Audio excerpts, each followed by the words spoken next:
Everyone, welcome back to our interval classes. I hope कि आप सभी लोग अच्छे होंगे और अपनी प्रिपरेशन बहुत अच्छे से कर रहे होंगे। तो हम उत्तराखंड की संस्कृति वाला टॉपिक पढ़ रहे थे। जैसा कि लास्ट वीडियो में मैंने आपको उत्तराखंड की लोक संस्कृति से रिलेटेड प्रैक्टिस सेट एमसीक्यू के फॉर्म में करवाया था, जिसमें से एक क्वेश्चन का आंसर गलत हो गया था। तो आज की वीडियो शुरू करने से पहले हम उस क्वेश्चन को डिस्कस करेंगे। ये क्वेश्चन क्या है? झूपिया नामक आभूषण पहना जाता है। वह क्वेश्चन था कि झूपिया नामक आभूषण कहाँ पहना जाता है। ओके, तो ये जो मैंने इसका आंसर बताया था कान में, तो ये गलत था। झूपिया नामक आभूषण पहना जाता है गले में, और ये जौहर जाति के लोग, ज़्यादातर जौहर जाति के लोग झूपिया नामक आभूषण अपने गले में पहनते हैं। तो इसका करेक्ट आंसर है गले में। तो चलिए आज की वीडियो स्टार्ट करते हैं और देखते हैं कि आज की वीडियो में हम किन किन टॉपिक्स को डिस्कस करेंगे। तो यहाँ पर सब जो टॉपिक है वो है मूर्ति कला, मूर्ति शिल्पकला, इसको हम डिटेल में पढ़ेंगे। सेकंड है उत्तराखंड राज्य के लोकगीत, थर्ड है मुख्य लोक गाथाएं, और चौथा है उत्तराखंड राज्य के लोक नृत्य। तो सबसे पहला टॉपिक है मूर्ति शिल्पकला। तो आइए मूर्ति शिल्पकला के बारे में जानते हैं। शुरू करते हैं अपना पहला टॉपिक, मूर्ति कला। मूर्ति कला जो है शिल्प कला का एक पार्ट है। ठीक है, शिल्प कला के जितने भी पार्ट्स हैं उसमें से मूर्ति कला जो है वो सबसे ज्यादा इम्पोर्टेंट है, और यहाँ से बहुत ज्यादा क्वेश्चंस बनते हैं आपके, मोस्ट इम्पोर्टेंट भी है। तो हम मूर्ति कला को पढ़ेंगे। ठीक है, मूर्ति कला क्या होती है? मूर्ति, सबसे पहले तो बता दूं कि मूर्ति कला के जो जनक थे वो राम किंकर थे। इनका जन्म कोलकाता के बांकुड़ा जिले में हुआ था। मूर्ति कला का एक त्रिआयामी रूप है, यानी कि 3 डायमेंशन। ठीक है, धातु तथा पत्थरों को तराश कर दिया गया जो रूप है उसी को हम मूर्ति कला कहते हैं। ओके, स्टार्ट करते हैं। फर्स्ट पॉइंट है मिट्टी द्वारा निर्मित देवी देवताओं की रंगीन मूर्तियों को डिकारे या डिकरा कहा जाता है। तो यहाँ पर से क्वेश्चन बन सकता है कि मिट्टी द्वारा निर्मित देवी देवताओं की रंगीन मूर्तियों को क्या कहा जाता है। तो हम यहाँ पर इसका ऑप्शन लिखेंगे डिकारे या फिर डिकरा। ओके, ये हो गया हमारा फर्स्ट पॉइंट। तो देखो सेकंड जो पॉइंट है वो है लाखा मंडल से रिलेटेड। लाखा मंडल से रिलेटेड बहुत ज़्यादा क्वेश्चंस बन सकते हैं। तो यहाँ पर मैं कुछ पॉइंट्स आपको बताती हूँ। तो सबसे पहले जान लेते हैं कि लाखा मंडल मंदिर जो है वो उत्तराखंड के देहरादून जिले के जौनसार बावर में स्थित है। ठीक है, यह मंदिर जो है देहरादून से करीब 128 किलोमीटर दूर है। ओके, तो पहला जो क्वेश्चन है लाखा मंडल से रिलेटेड, यहाँ पर लाखा मंडल से शिवजी की संहारक मूर्ति प्राप्त हुई है। तो यहाँ पर शिवजी के संहारक होने का क्या मतलब है कि अज्ञान को नष्ट कर ज्ञान का प्रकाश करता है, संहारक का मतलब। ओके, तो लाखा मंडल से शिवजी की संहारक मूर्ति भी प्राप्त हुई है। दूसरा है शिवजी की अष्टभुजा मूर्ति और धनुषाकार मूर्ति, ये भी जो है लाखा मंडल से ही प्राप्त हुई है। लाखा मंडल से गणेश जी की भी मूर्ति प्राप्त हुई थी। और एक और क्वेश्चन है मोर की पीठ पर बैठे गणेश जी की मूर्ति, ये मोस्ट इम्पोर्टेंट क्वेश्चन है। ये भी जो है वो लाखा मंडल से ही प्राप्त हुई है। ठीक है, चलिए अपने पॉइंट्स पर आते हैं। सेकंड पॉइंट क्या है? लाखा मंडल में मोर पीठ पर बैठे गणेश जी की मूर्ति है। तो मैंने अभी आपको बताया था। नेक्स्ट पॉइंट है जागेश्वर के नटराज मंदिर में नृत्य करते शिव की मूर्ति है। तो जागेश्वर धाम जो है उत्तराखंड के अल्मोड़ा जिले में है। यह भगवान शिव को समर्पित मंदिरों का एक समूह है और इसे देवताओं की घाटी भी कहा जाता है। ठीक है, तो जागेश्वर धाम जो है वो उत्तराखंड के अल्मोड़ा जिले में स्थित है। नेक्स्ट पॉइंट जो सेकंड पॉइंट से क्वेश्चन था वो है जागेश्वर के नटराज मंदिर में नृत्य करते शिव जी की मूर्ति है। नेक्स्ट पॉइंट क्या है? नृत्य करते गणेश जी की मूर्ति जोशीमठ जो चमोली जिले में स्थित है में है। यह धनुषाकार मुद्रा में 8 भुजाओं से युक्त है। ठीक है, नेक्स्ट पॉइंट, भगवान शिव की संहारक मूर्ति लाखा मंडल में स्थित है। ये मैंने अभी आपको बता दिया था इसका। मयूरासन कार्तिकेय मूर्ति जोशी मठ में स्थित है। तो ये मयूरासन, कार्तिकेय मयूर पर विराजमान वाली मूर्ति जो है वो जोशी मठ में स्थित है। कार्तिकेय जो है शिव जी के दूसरे पुत्र थे। नेक्स्ट पॉइंट क्या है कि द्वाराहाट के रत्नदेव मंदिर में ब्रह्मा देव की जो मूर्ति है वो स्थित है। तो द्वाराहाट को सांस्कृतिक नगरी भी कहा जाता है, जहां 7वीं से 11वीं शताब्दी में कत्यूरी राजाओं द्वारा कई मंदिर बनवाए गए थे। ठीक है, तो द्वाराहाट में 3 वर्ग के मंदिर हैं। पहला है कचहरी, दूसरा है मनिया, तीसरा है रत्नदेव।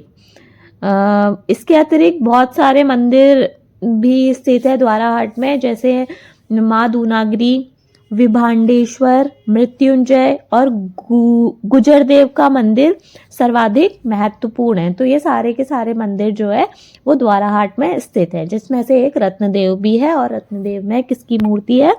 ब्रह्मदेव की मूर्ति स्थित है। तो ठीक है, तो इससे जो मेन क्वेश्चंस बन सकते हैं ये हैं।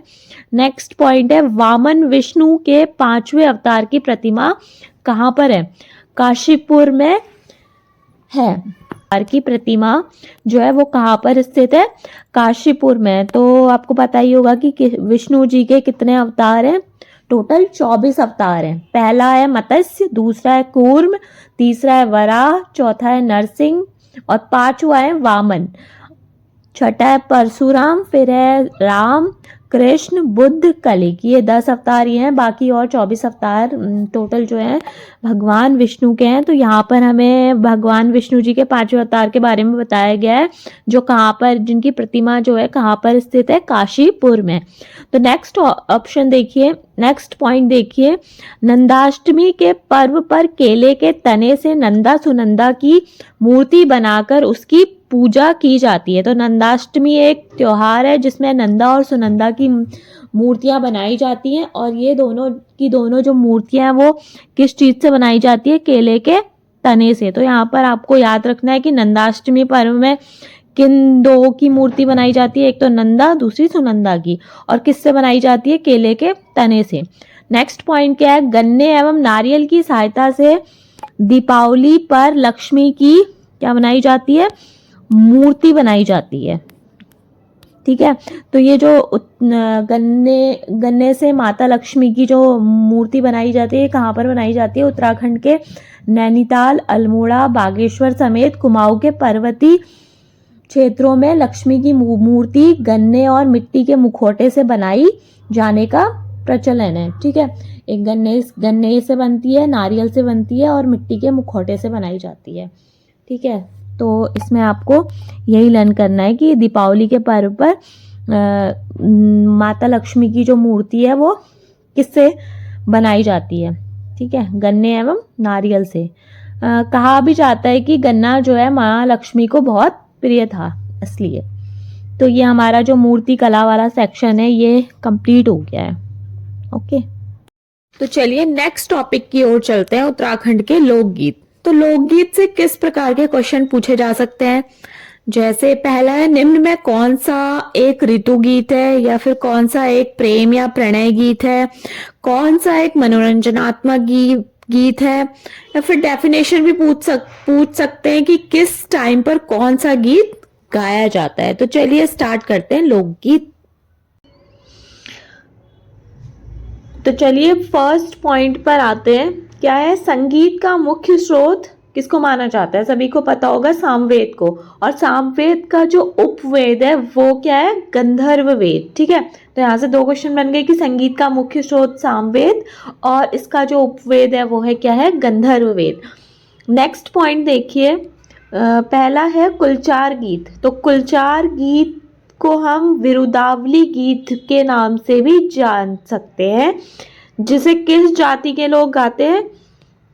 इसे गाते हैं औजी जाति के लोग। ठीक है, तो यहाँ पर पॉइंट क्या लिख रखा है? कुलचार गीत। इसे विरुदावली गीत भी कहा जाता है, जिसे औजी जाति के लोग अपने यजमान के यहाँ जाकर मांगलिक अवसर पर गाते हैं एवं यजमान की जाति एवं यश का क्या करते हैं, गुणगान करते हैं। तो कुलचार गीत को हम विरुदावली गीत के नाम से भी जान सकते हैं और इसे औजी जाति के लोग अपने यजमान के यहाँ जाकर मांगलिक अवसर पर, ठीक है, गाते हैं।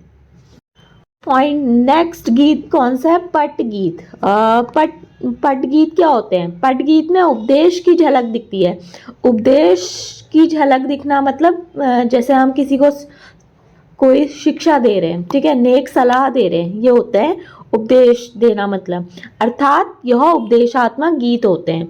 तो उपदेशात्मक गीत कौन से होते हैं, ये देख सकते हो हम किसे कहेंगे, पट गीत। तो क्वेश्चन बन सकता है कि उपदेशात्मक गीत किसे कहा जाता है, कौन से होते हैं, तो वो होते हैं कौन से, पट गीत।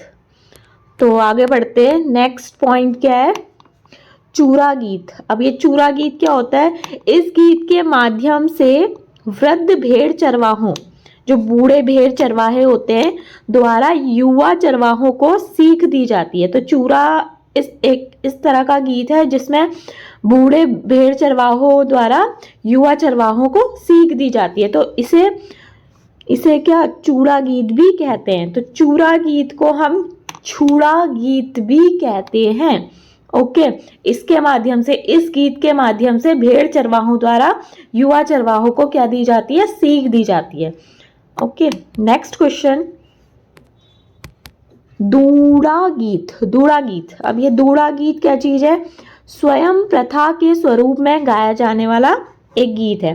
तो स्वयं प्रथा के रूप में गाया जाने वाला गीत कौन सा होगा, दूड़ा गीत, ठीक है। नेक्स्ट गीत कौन सा है, हुड़की बोल गीत। हुड़की बोल गीत क्या होता है, जो खेतों में गुड़ाई या रुपाई करते समय हुड़के के साथ, हुड़के के माध्यम से जो गीत गाया जाता है उसको हम हुड़की बोल गीत कहते हैं। तो यहाँ पर भी हमें यही लिखा है कि कुमाऊं में कृषि संबंधी गीत है। तो हुड़की बोल गीत जो है कुमाऊं में कृषि संबंधी गीत है, जो खरीफ की फसलों की रुपाई के समय गाया जाता है। हुड़की बोल से आशय है हुड़के के साथ किए जाने वाले श्रम से। तो यहाँ पर आप समझ ही गए होंगे कि हुड़की बोल गीत क्या है, जो खेतों में रुपाई और गुड़ाई के समय हुड़के के साथ गाया जाने वाला जो गीत है उसे हम हुड़की बोल गीत कहते हैं। ओके, नेक्स्ट पॉइंट पे आते हैं, जो है भांटा सांटा एक प्रकार का मनोरंजनात्मक गीत है।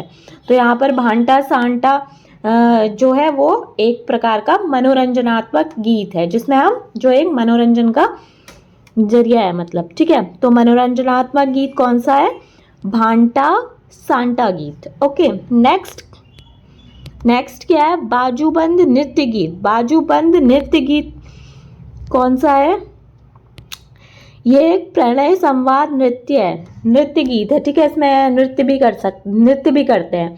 इसे दूड़ा नृत्य गीत के नाम से भी जाना जाता है। रमवाई जौनपुर क्षेत्र में गाए जाने वाले इस गीत को जंगलों में बांज, भुरांश, चीड़ आदि पेड़ों के नीचे बैठकर गाते हैं। तो बाजूबंद नृत्य गीत क्या है, प्रणय संवाद नृत्य गीत है। इसे दूड़ा नृत्य के नाम से भी जाना जाता है और रमवाई जौनपुर क्षेत्र में गाए जाने वाले इस गीत को इन सारे पेड़ों के नीचे बैठकर गाते हैं। ओके, यहाँ से भी 3-4 क्वेश्चंस हमारे बन जाएंगे। नेक्स्ट पॉइंट पे आते हैं, गढ़वाल में सदैई गीत का विषय वस्तु भाई बहन का प्रेम है।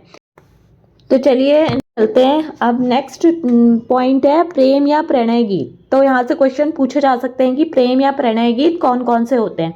तो पहला प्रेम या प्रणय गीत एक ही है, प्रेम या प्रणय बोलो, ठीक है। प्रेम या प्रणय गीत कौन कौन से होते हैं, तो पहला हो गया झुमेलो गीत, चौफला गीत, लामड़ एवं छपेली गीत, चौथा है छोपती गीत, ठीक है। तो ये 4 हैं जो वो क्या है, प्रेम या प्रणय गीत हैं। तो पहला देखते हैं झुमेलो गीत। झुमेलो गीत क्या होता है, गढ़वाल का प्रणय प्रसंग गीत है, ठीक है। झुमेलो गीत जो है वो गढ़वाल का प्रणय प्रसंग गीत है, जिसमें नारी हृदय की वेदना एवं सौंदर्य का वर्णन मिलता है। तो नारी हृदय, जो नारी का हृदय होता है की उसकी वेदना एवं सौंदर्य का वर्णन मिलता है इस गीतों में, ठीक है। तो एक तरह से नारियों के द्वारा गाया जाने वाला गीत गढ़वाल का प्रणय प्रसंग गीत, झुमेलो गीत होता है। नेक्स्ट जो पॉइंट है वो है क्या, चौफला गीत। चौफला गीत स्त्री एवं पुरुष के द्वारा सामूहिक रूप से गाने वाला प्रेम एवं मिलन गीत जिसमें रति, हास, अनुनय एवं मनहार आदि भाव पाए जाते हैं। तो चौफला एक इस तरह का गीत है जो ग्रुप में गाया जाता है, मतलब स्त्री और पुरुष दोनों के द्वारा, ठीक है। नेक्स्ट है लामड़ एवं छपेली गीत। इसको लामड़ भी बोल सकते हैं और छपेली गीत भी बोल सकते हैं। एक प्रकार के प्रेम या प्रणय गीत है। तो जनरली यहाँ पर बता रखा है कि ये लामड़ और छपेली भी एक तरह का प्रेम या प्रणय गीत है। नेक्स्ट है छोपती गीत। छोपती गीत क्या होता है, संयोग श्रृंगार प्रधान गीत को गढ़वाल के रमवाई जौनपुर क्षेत्र में अधिक गाया जाता है। तो छोपती गीत भी एक तरह का प्रेम या प्रणय गीत है और इस गीत को श्रृंगार प्रधान गीत को गढ़वाल के रमवाई जौनपुर क्षेत्र में अधिक गाया जाता है। ओके, नेक्स्ट है ठुलखेल गीत, ठीक है। ठुलखेल गीत कौन कौन से होते हैं, ठुलखेल गीत कुमाऊं में पुरुषों द्वारा कृष्ण जन्माष्टमी के अवसर पर गाया जाता है। तो जो ठुलखेल गीत है वो कुमाऊं में पहाड़ी क्षेत्रों में पुरुषों द्वारा कृष्ण जन्माष्टमी के अवसर पर गाया जाता है। नेक्स्ट है ठुलखेल गीत के मुख्य गायक को बखड़निया कहा जाता है, ठीक है। ठुलखेल गीत के मुख्य गायक को बखड़निया कहा जाता है। ठुलखेल गीत रामायण की कथा पर आधारित होते हैं। तो ये सारे के सारे जो ठुलखेल गीत है वो रामायण की कथा पर आधारित होते हैं। तो ठुलखेल गीत क्या होते हैं हमारे, ये कुमाऊं में पुरुषों द्वारा कृष्ण जन्माष्टमी के अवसर पर गाए जाते हैं और इनके जो मुख्य गायक हैं उनको क्या कहा जाता है, बखड़निया। और ठुलखेल गीत रामायण की कथा पर भी आधारित होते हैं। नेक्स्ट है ऋतु गीत या विरह गीत। ऋतु गीत बोलो या फिर विरह गीत बोलो, ठीक है। ये कौन कौन से गीत होते हैं, पहला है बासंती गीत। बासंती गीत जो है वो ऋतु गीत के अंदर आता है।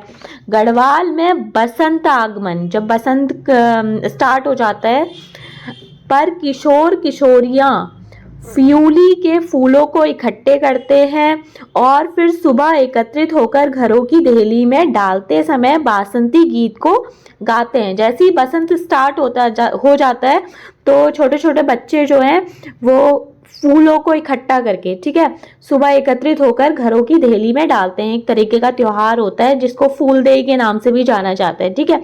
तो ये है बासंती गीत। नेक्स्ट है चौमासा गीत। चौमासा गीत तब कब गाए जाते हैं, जब वर्षा ऋतु शुरू हो जाती है। वर्षा ऋतु में गाया जाने वाला एक ऋतु गीत है। इस गीत में विरह की भावना दिखाई देती है, तो ये भी हमारा ऋतु गीत के अंतर आता है, चौमासा गीत। नेक्स्ट है बारहमासा गीत। बारहमासा गीत जो है गढ़वाल में गाए जाने वाला ऋतु या विरह गीत है, ठीक है। नेक्स्ट है लाली गीत। लाली गीत एक प्रकार का ऋतु या फिर विरह गीत है। नेक्स्ट है होरी गीत। होरी गीत कब गाया जाता है, बसंत के मौसम में होली के दिन गाया जाने वाला गीत। तो ये तो नाम से ही पता लग रहा है होरी गीत, ठीक है। बसंत के मौसम में जब बसंत ऋतु शुरू हो जाती है तो उस टाइम पे जो होली भी आती है मार्च के टाइम पे, तो होरी गीत जो है बसंत के मौसम में होली के दिनों में गाया जाता है। नेक्स्ट है खुदेड़ गीत। खुदेड़ गीत क्या है, ससुराल में लड़की मायके की याद में गाती है। तो खुदेड़ गीत, ठीक है, ये ऐसा गीत है जहां पर लड़की मायके की याद में गीत गाती है, कहां पर, ससुराल में। नेक्स्ट है सैना गीत, ठीक है। सैना गीत क्या होते हैं, जौनसार में दीपावली के अवसर पर लड़कियां मायके में आती एवं मायके में आकर उन्हें बचपन की सहेलियों से मिलने का अवसर प्राप्त होता है। इस अवसर पर सभी सहेलियां सैना गीत गाती हैं। तो सैना गीत क्या है, ये जौनसार में दीपावली के अवसर पर जब लड़कियां मायके आती हैं और मायके में आकर उन्हें बचपन की सहेलियों से मिलने का अवसर प्राप्त होता है और इस अवसर पर वो अपनी सहेलियों के साथ मिलकर ये वाला गीत गाती हैं। ठीक है, तो इसको हम कहते हैं सैना गीत। आगे बढ़ते हैं, आगे क्या है, नृत्य गीत। नृत्य गीत कौन कौन से होते हैं? ठीक है, ये 4 हैं यहाँ पर, चांचरी, झोड़ा गीत, थड़िया गीत और बैर गीत। तो चांचरी भौनी गीत ये क्या है, गढ़वाल के कुमाऊं के मध्य क्षेत्र का नृत्य गीत है। इसे उत्तरायणी मेले के अवसर पर गाया जाता है। तो उत्तरायणी जो मेला लगता है ये जनवरी स्टार्ट होते ही लग जाता है। तो एक त्योहार आता है मकर संक्रांति, ठीक है, उसको उत्तरायण नाम से भी जाना जाता है। तो ये गीत उस टाइम पे गाया जाता है, चांचरी गीत। नेक्स्ट है झोड़ा गीत। झोड़ा गीत कुमाऊं में माघ महीने में गाया जाने वाला समूह नृत्य है। इसमें बहुत सारी महिलाओं का एक ग्रुप होता है और वो गोल घेरे में नृत्य करते हुए, ठीक है, इस गीत को गाती हैं, जिसको हम बोलते हैं झोड़ा गीत। नेक्स्ट है थड़िया गीत। थड़िया गीत क्या है, सामूहिक नृत्य प्रधान को विलंबित व मध्य लय में गाया सामूहिक नृत्य प्रधान गीत को विलंबित व मध्य लय में गाया जाता है। इस गीत में लोक नायकों की गाथाएं गीत के रूप में गाई जाती है। ठीक है, तो ये थड़िया गीत में गाया जाता है ये गीत इस टाइम पे। नेक्स्ट है बैर गीत। बैर गीत यह गीत कुमाऊं क्षेत्र का तर्क प्रधान या वाद विवाद नृत्य है। ठीक है, जिसमें वाद विवाद डिबेट होती है, मतलब तो बैर गीत में ये होता है। ठीक है, यह गीत कुमाऊं क्षेत्र का तर्क प्रधान और वाद विवाद नृत्य वाला गीत है जिसमें डिबेट होती है। ओके, ये दोस्तों इसी के साथ हम अपनी वीडियो यहीं पर ख़त्म करते हैं। अगर आपको इस पूरी वीडियो में कहीं पर भी किसी भी टॉपिक पर कोई भी डाउट हो तो आप नीचे कमेंट सेक्शन पे हमसे पूछ सकते हैं। तो इससे आगे की जो टॉपिक्स हैं वो हम नेक्स्ट वीडियो में डिस्कस करेंगे। तो आशा करती हूँ कि आपको ये वीडियो पसंद आई होगी। अगर आपको ये वीडियो पसंद आई है तो please like share and comment कीजिए। Thanks for watching.